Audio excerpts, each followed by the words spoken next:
Namaskar students of BSc and PANDEY fourth guys. So today's session topic of your course, Basic Dietetics, is all about the diet and nutrition therapy. Okay, this is like a basic concepts of your diet and nutrition therapy. So what happened like in nutrition care, when we talk about nutrition care, that is basically giving to those patients which are in a disease condition so that the treatment of disease can be done or the illness, and it is also known as your medical nutrition therapy. It mainly includes the modified diet, nutritional education, specialized nutrition support with oral nutrition supplements, tube feeding, and intravenous feeding. So what are they? We will discuss this in much more better way. But first, you have to remember what the concepts of diet therapy and what are the basic concepts it includes. Now the purpose of nutrition therapy. Okay, nutrition therapy purpose first is to ensure the adequate energy and nutrient intake. Okay, because like as you all know कि जो main concern होता है about the nutrition, the main concern is to fulfill the requirement of an individual. So first requirement is your energy requirement because without energy nothing can be happen. Okay, so energy is a basic and the main requirement or main assurance for the individual. So nutrition therapy is all about to ensure the adequate energy and nutrient intake. Why is that so? So that they can prevent the condition of under and overnutrition, that is your malnourishment. The second one is to prevent the insufficient intake of some micronutrients such as iron and folate. Okay, insufficient. Why the term is insufficient is added because these are the micronutrients which is not taken in the good amount by the people. Generally, it is avoided by the society and not taking the diet in a good manner can lead to a deficiency of certain micronutrients. Okay, so through nutrition therapy, we can also prevent and we can build the awareness in the people so that they can take the micronutrient in a good amount so that deficiency cannot be occur. Then the third one is to prevent the psychological consequences of malnutrition. And the consequences like what are the results or what are the outputs that we basically get through the malnourishment. And psychological means like what we can saw. Like LWB babies means the low birth weight babies. Okay, you have seen in many premature babies they are very low birth weight because their weight at the time of birth is not adequate, is not sufficient as a normal. NCDs and mortality. Improve the adherence of the recommendations such as RDA, UN, and EAR. Dietary modification in nutrition therapy, as you have know, like modification in nutrition therapy can be done through the normal diet. Like from the normal diet, we modified certain items so that it can become the nutrition therapy or therapeutic diet.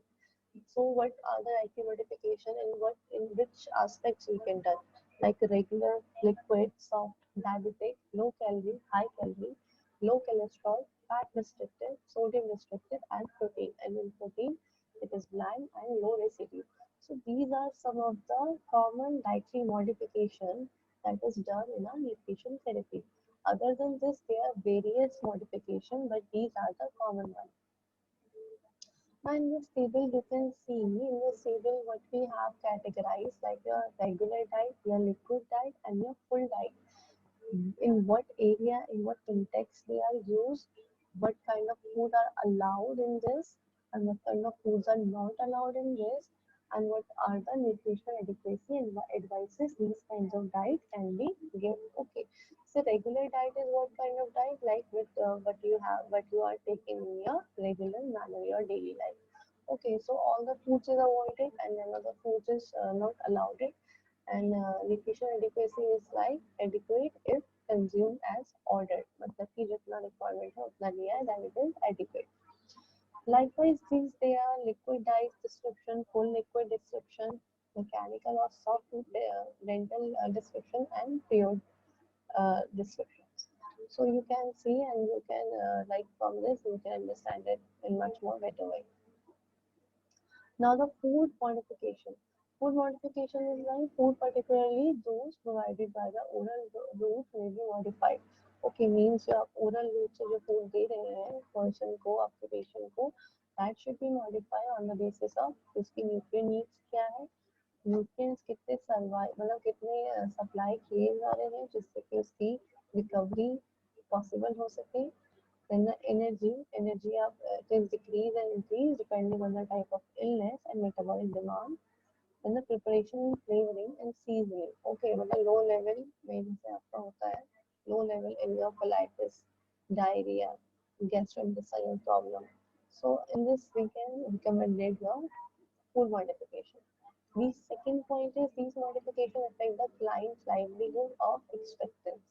Means like they based on the presentation, level of modification कितना आपने modified किया है, usual intake कितना है, preparation style कितना है, तो कहीं ना कहीं this all the point affects the client or patient's livelihood. Now, what are the role of dietitian and dietary department? What are these two people are responsible for? The first is for the anthropometry assessment and clinical assessment.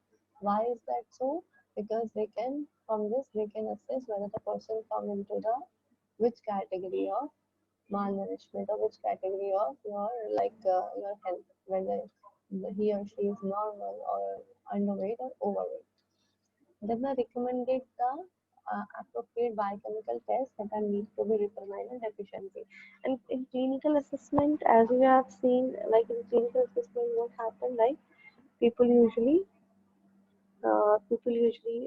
take the clinical method or a lab method to check the or to assess what inside the body is deficient through blood test or through serum plasma, or there are many other different methods. From this assessment, they usually make dietary prescriptions like regular diet, modified diet, eternal diet, paternal diet, or palliative. So these assessment helps to make the dietary prescription. They usually provide more detail about the composition of a diet, total energy requirement, protein, and supplements that may be needed. They also recommended the preparation method of food. They are also responsible for preparing data for nutrition education. The nurses collaborate and ensure these actions are to be done. Now, the nurse's responsibility with nutrition care, when we talk about the nutrition care, it has it has the whole team.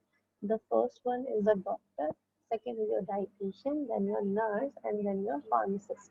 So, all these four must have coordination with each and everyone. So, nurse also play like a role in health team. It helps with nutritionist, publicistic, and the meal service department to ensure the nutritional need of a patient. The nurse also may be communicated with the family of a patient so that they can also be mentally fit. Then the nurse usually recommended to follow up care, advocate the referral to renal, HNT, DM, that is the diabetes mellitus, HIV, clinic, and diabetes department. So this is all with the concepts of diet and nutrition therapy. I hope you're well satisfied with this video. In case of any doubt, let me know in the comment section and we will discuss it in a live session.